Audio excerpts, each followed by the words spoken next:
किया अभिमान तो फिर मान नहीं पाएगा,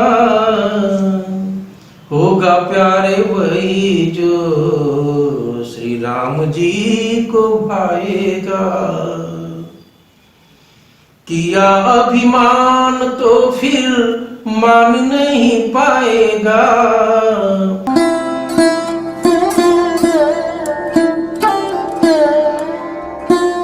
आप सभी को प्रणाम।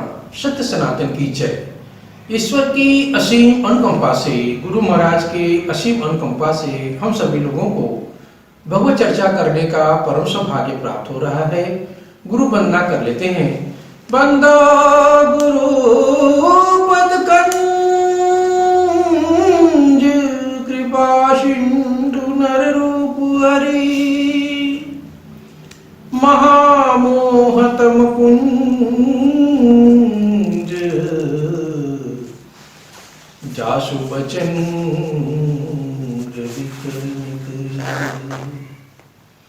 आज हम लोग अध्याय कांड के उस कथा का रसास्वादन करेंगे। इसमें आप देखेंगे कि सभी प्रभु राम के सानिध्य में हैं, चाहे वो जनक जी हो, चाहे गुरु महाराज वशिष्ठ जी हो, चाहे विश्वामित्र जी भी हो, चाहे सुनैना जी हो, चाहे आत्रेय मुनि हो, सभी जो है प्रभु राम को छोड़ के जाना नहीं चाहते। उस परमानंद की जो उन सबको अद्वितीय जो सभी आत्मज्ञानी हैं, वो प्रभु राम को घट घट वासी में देख रहे हैं, उनसे दूर नहीं होना चाहते, सभी परेशान हैं। इसी कथा का हम लोग श्रवण करेंगे कि होता यह है कि जनक जी कहते हैं अपनी पत्नी सुनैना से, और कहते कहते उनका मन भीग जाता है। इसलिए भीग जाता है, आपको भी आंसू आ जाते हैं कि उनके कलेजे की टुकड़ी जो उनकी बेटी है सीता जी, जो ये सोच के शादी किए थे कि वो राजमहल में रहेंगी, कितना बड़ा त्याग है कि पति के साथ जो है वो भी मुनि वेश में प्रभु राम के साथ वन वन भटक रही हैं। ये बिलख करके जनक जी कहते हैं कि देखो भाई, ऐसा है कि भरत जी के बारे में आप लोग कुछ उल्टा सीधा ना सोचो। भरत जी भूलकर भी श्री राम की आज्ञा को मन से नहीं टालेंगे, अतः स्नेह के बस होकर चिंता नहीं करना चाहिए। आगे प्रभु श्री राम गुरु वशिष्ठ जी के पास जाकर प्रार्थना करते हैं, कहते हैं कि अयोध्या सुनी है, जनकपुरी भी सुनी है, आप लोग मार्गदर्शन करें कि हम लोग को क्या करना चाहिए। वशिष्ठ जी कहते हैं, प्राण प्राण के जीव के जीव सुख के सुख राम, तुम तजितात सुहास गृह, जिनहि तिनहि विधि धाम। वशिष्ठ जी भी प्रेम में मग्न हैं, कहते हैं प्रभु राम से, हे राम, तुम प्राणों के भी प्राण, आत्मा के भी आत्मा और सुख के भी सुख हो। हे तात, तुम्हें छोड़कर जिन्हें घर सुहाता है उन्हें विधाता विपरीत है। तुलसीदास जी महाराज एक और चौपाई में बहुत सुंदर बात कहते हैं, तुम बिनु दुखी सुखी तुम तेहि, तुम जानहु जीव जो जहि केहि, राउर आयसु शिर सबहि के, विजित किड़ई गति सब नीके। वशिष्ठ जी कहते हैं, हे राम, तुम्हारे बिना ही सब दुखी हैं और जो सुखी हैं वे तुम ही से सुखी हैं। आप सभी लोगों से विनती है कि कथा अच्छी लग रही है तो आप सभी लोग इसको शेयर करें, लाइक करें और सब्सक्राइब करें। आगे कथा इस प्रकार से बढ़ती है कि फिर जनक जी से वशिष्ठ जी क्या कहते हैं कि हे महाराज, अब वही कीजिए जिसमें सबकी भलाई है और धर्म सम्मत बात हो। वो जनक जी समय का विचार करके समाज सहित यानी सभी लोगों के साथ भरत जी के पास गए। कहते हैं, हे तात भरत, तुमको श्री राम का स्वभाव मालूम ही है अब तुम जो आज्ञा दो वह उनसे कही जाए। भरत जी सुनकर सबको प्रणाम करते हुए सर झुकाकर विनय पूर्वक कहते हैं। देखिए कितनी अच्छी मर्यादा है हमारी भारतीय संस्कृति के, कि बड़े लोगों का सम्मान करना, उनके मार्गदर्शन में रहना ही उनका, वो समझ रहे हैं कि मेरा जीवन इसी में सफल हो जाए, वो पाएगा। तो कहते हैं भरत जी कि आप सभी यहाँ पर बड़े पूज्य और अभिभावक समान हैं, फिर भी आपका आदेश है तो छोटी मुँह बड़ी बात। मुझे पराधीन जानकर जो सबके सम्मत और सबके हित के लिए हितकारी हो, आप सभी वही मार्गदर्शन दें। यह सब देखकर अब देखिए फिर देवराज इंद्र को फिर घबराहट हो रही है कि काश ये भरत जी लौट जाए, जनक जी लौट जाए, वशिष्ठ जी लौट जाए, लेकिन इस तरह का माया चल रहा है कि कहीं ऐसा ना हो कि जिसको सभी जपते हैं वो भरत जी को जपते हैं। ऐसा ना हो कि इस प्रेम के वशीभूत होकर प्रभु श्री राम मोक्षा लौट जाए। यह सब देखकर फिर देवराज इंद्र को भय सताने लगा कि कहीं काम बिगड़ ना जाए। फिर सभी देवों ने जाकर सरस्वती जी की आराधना की, वंदना की।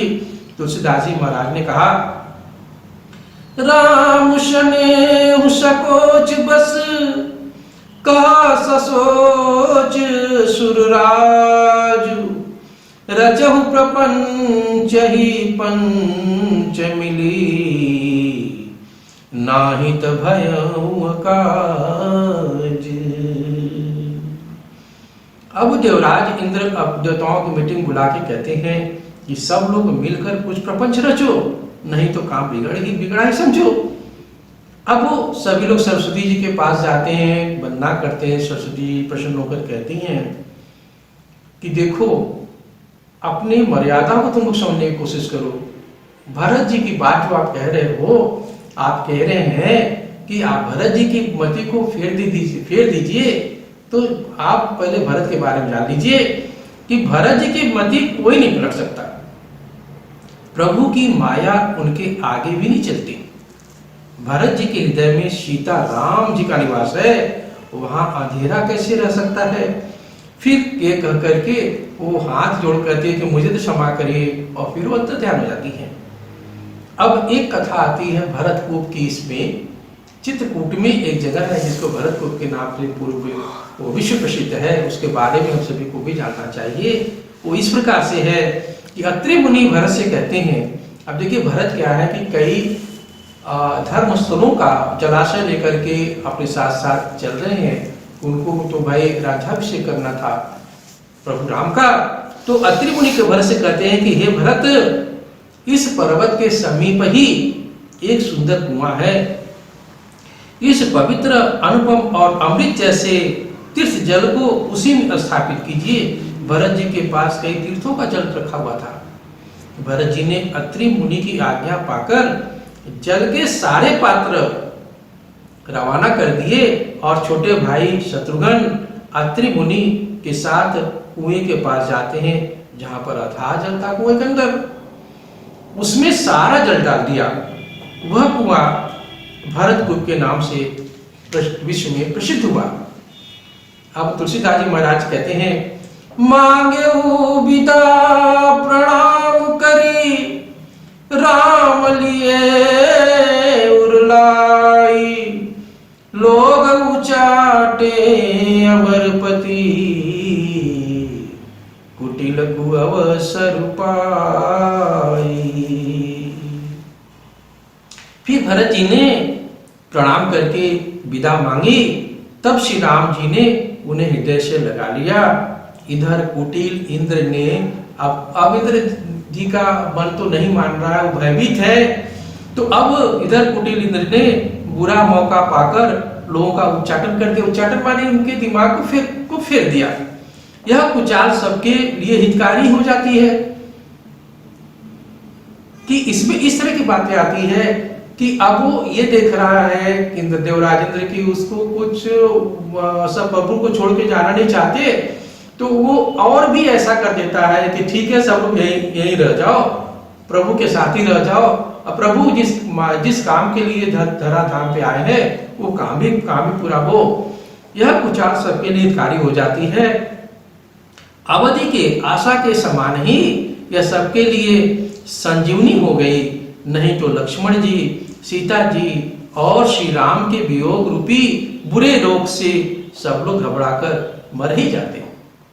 इसके आगे कथा जो कि अयोध्या कांड ने समाप्ति की तरफ है, बहुत ही सुंदर प्रसंग है। अगले एपिसोड में हम लोग बात करेंगे। एक छोटा सा भजन। किया अभिमान तो फिर मान नहीं पाएगा, होगा प्यारे वही जो श्री राम जी को भाएगा। किया अभिमान तो फिर मान नहीं पाएगा, होगा प्यारे वही जो श्री राम जी को भाएगा। विधि का विधान जानू, हानि लाभ सहिए, जाहि विधि राखे राम, ताहि विधि रहिए। सीताराम सीताराम सीताराम कहिए, जाहि विधि राखे राम, ताहि विधि रहिए। जय श्री राम।